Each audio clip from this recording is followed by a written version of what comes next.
Alright, so we're gonna pause a little bit on the EK build for a little social experiment.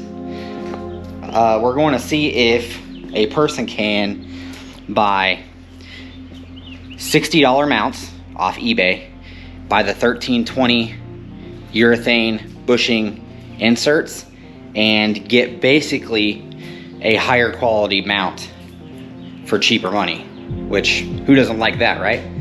Now we all know that the better idea is to probably go to Hasport and buy the mounts. They deserve it, they've done the research, they deserve it. But for those of you that are on a budget and can't afford $400 or $500 mounts, this might be a good alternative. So, like I said, we are going to take $60 eBay mounts, buy the 1320 inserts, and we're going to press those into the mounts and see how they fit, if this is maybe a viable option for some of you guys. All right, so here we have $60, $50, somewhere in there, eBay mounts, and they also have the eBay inserts, which are these, and they are hard. Let me tell you guys, when you buy solid motor mounts and you don't race your car, you're gonna hate your life driving the car every day. And that's kind of what you get with an eBay motor mount. You get a cheap mount that will literally rattle the teeth out of your skull. Not literally, but you know what I'm saying. It'll sound like your dash is about to fall off your car. It's just not comfortable to drive. So we need to change these inserts out for softer inserts. So here's what I got.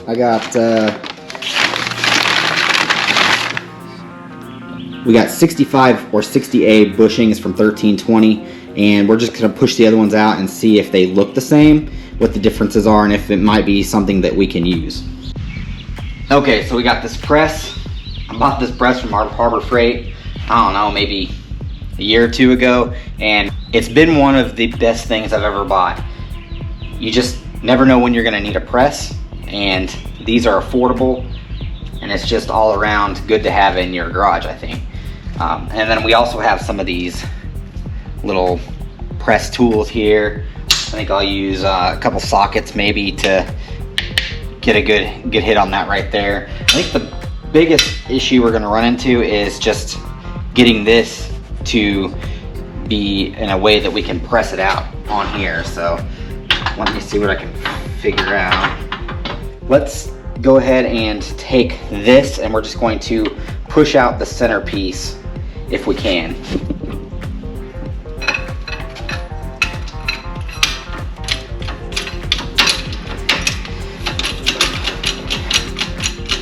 If there's one thing I wish they would do with these bottle jacks, just make them take less pumps to get to where you're going, because it just takes so long. Okay, so yeah, it's pushing the centerpiece out.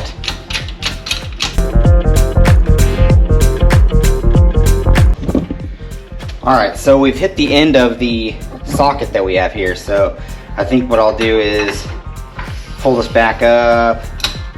I'm gonna use a second socket on top of that one to see what we can do here.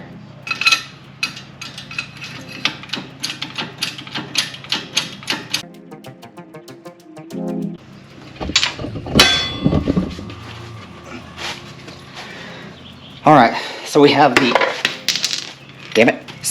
centerpiece out. Now we should be able to just press out the bushing itself right here. At least I'm hoping anyways.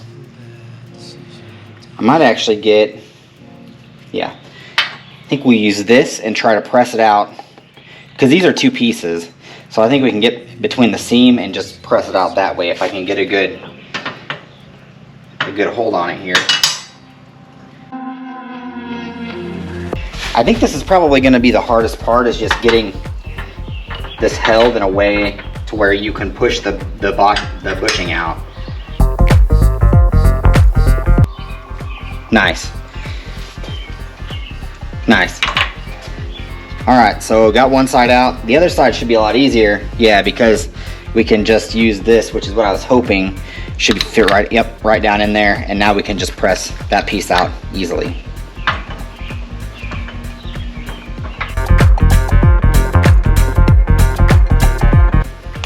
So let's compare them to the softer bushings.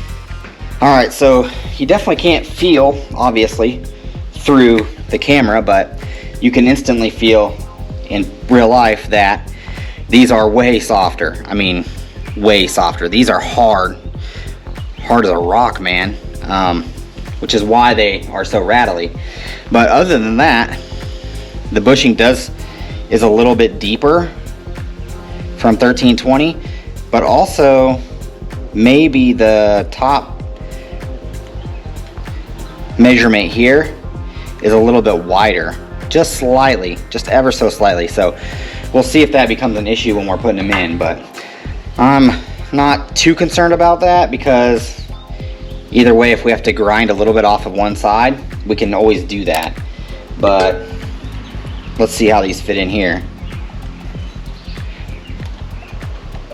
Oh, see, yeah, like, look, they just press right in nice and tight. Not bad. And then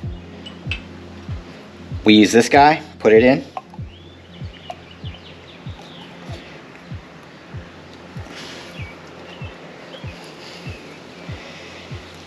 Probably have to push that in with the press.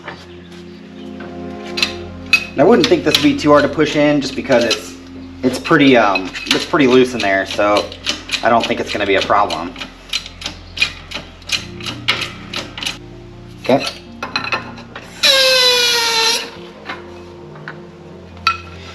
Now we got that, so let's see if we can push this other one on top of that.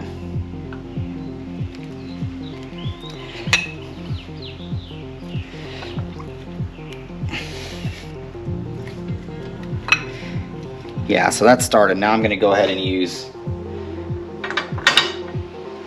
this guy here to press it all the way down onto it.